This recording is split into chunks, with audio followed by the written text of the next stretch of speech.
আসসালামু আলাইকুম। আমি পটলের পাকোড়া বানাবো। বেসন আর পটল দিয়ে পাকোড়া বানাবো। পটলটা আমি কেটে নিয়েছি অর্ধেক করে, তার ভেতরে যে এটা পুরটা রাখছি, এদিকে আলু সিদ্ধটা রাখছি। আলুটারে আমি যে হাত দিয়েও আপনি ভর্তা মতো করতে পারেন, অথবা আপনি এটা ডান্ডা দিয়েও করতে পারেন। এদিকে আলু পটলের পুরটাও একসাথে আলু সিদ্ধ লোকে পুরো একবারে মেখে নিয়েছি।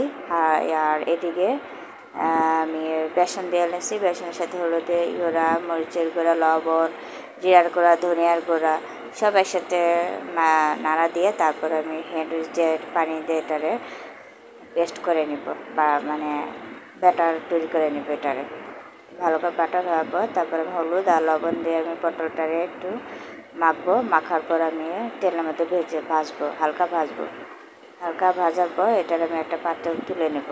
তারপর একটা পেঁয়াজ, কাঁচামরিচ, চিংড়ি মাছ আর মশলা বাটা দিয়ে এটারে পুর বানাবো।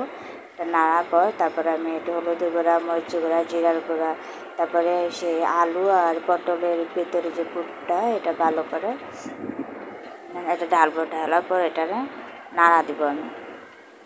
ভালো করে বোনার মতো করে এটারে নামিয়ে ফেলবো। নামানোর পরে আমি পটলের ভেতরে ফাঁকার মধ্যে এটা দিয়ে দিয়েছি। আপনার টুথপিক দিয়ে এটা লাগিয়ে দেওয়া যায়।